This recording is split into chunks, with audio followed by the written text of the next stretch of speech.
Kericuhan terjadi saat rapat pleno rekapitulasi di Kecamatan Praia Tengah, Kabupaten Lombok Tengah, Nusa Tenggara Barat. Ricuh warga dan saksi memaksa petugas untuk membuka kotak suara lantaran diduga terjadi kecurangan.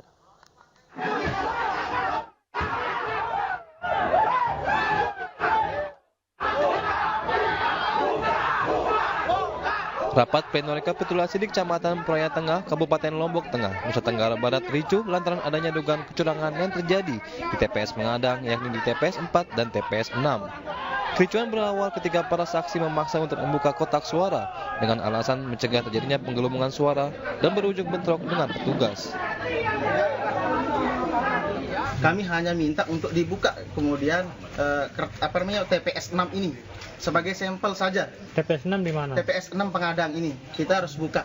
Kalau memang terbukti tidak ada suara yang berubah lagi, maka kami saksi ini bersedia untuk melanjutkan itu dengan secara yang sudah sesuai aturan yang berlaku.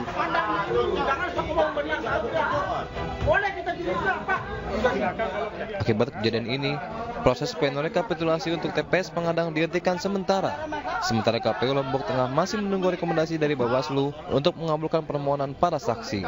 Dari Lombok Tengah, Emma Widiawati, iNews melaporkan. Sementara itu, Komisi Pemilihan Umum mengklaim anomali yang terjadi pada data yang ada di aplikasi Sirekap terus diperbaiki. Namun KPU tidak menyampaikan perkembangan anomali data secara langsung ke peserta pemilu, namun hanya melalui konferensi pers. Yang pertama saya mau membahas untuk yang Sirekap dulu. Yang pertama, pada dasarnya teman-teman KPPS setelah memfoto formulir C hasil plano di TPS yang ada angka telinya itu kemudian dikirim ke data center KPU dan kemudian dari situ dibaca oleh sistem atau Sirekap itu dan kemudian dipublikasikan fotonya dan juga angka hasil pembacaan dari foto tersebut. Itu diupdate terus. Namun demikian sebagaimana saya sampaikan pada tanggal 15 Februari 2024 yang lalu, baik sistem atau secara sistem sebenarnya bisa membaca kalau ada angka hasil konversinya itu anomali. Kenapa? Kalau di dalam negeri per TPS itu kan maksimal pemilih 300. Begitu ada angka perolehan lebih dari 300 pasti anomali. Maka kemudian oleh sistem diklaster. Yang sudah terlanjur terpublikasi tetap terpublikasi, kemudian yang terklaster anomali kemudian kita lakukan koreksi-koreksi. Dan setiap kali ada anomali secara publik kami sampaikan melalui konferensi pers ini. Perkembangannya seperti apa sampai dengan hari ini. Jadi kami tidak memberikan informasi secara tertulis kepada peserta pemilu, baik itu partai politik, pasangan calon presiden, wakil presiden ataupun DPD sebagai peserta pemilu. Tapi setiap perkembangan kalau ada data anomali dan kemudian kita koreksi selalu kami sampaikan perkembangannya lewat konferensi pers yang siaran persnya kita sampaikan juga kepada atau press release-nya kita sampaikan juga kepada teman-teman jurnalis.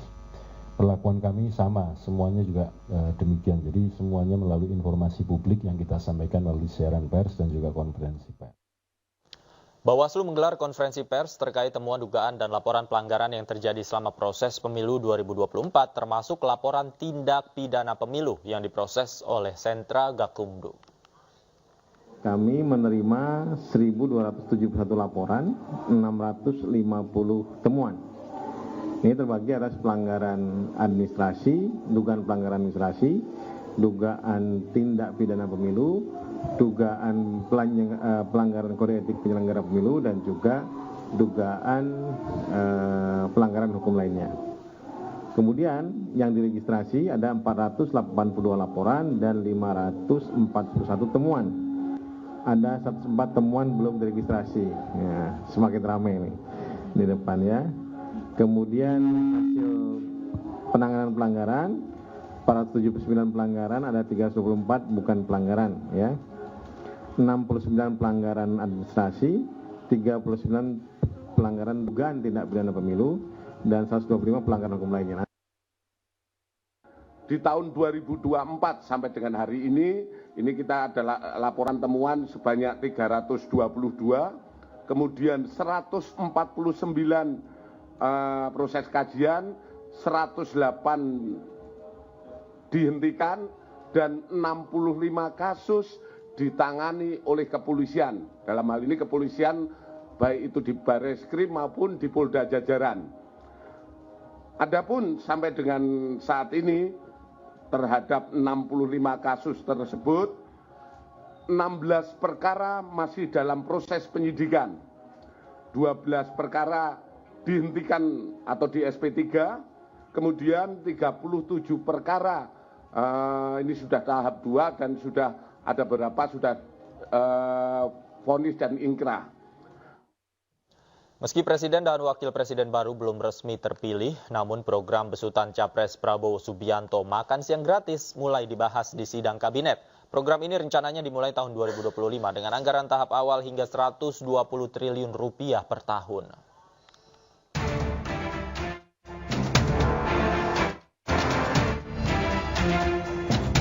Program makan siang gratis besukan Capres-Cawapres Prabowo Subianto Gibran Rakabuming Raka masuk dalam rencana kerja pemerintah tahun 2025.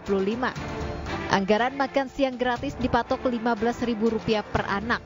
Biaya ini di luar anggaran susu gratis. Adapun target penerima mencapai 82,9 juta anak.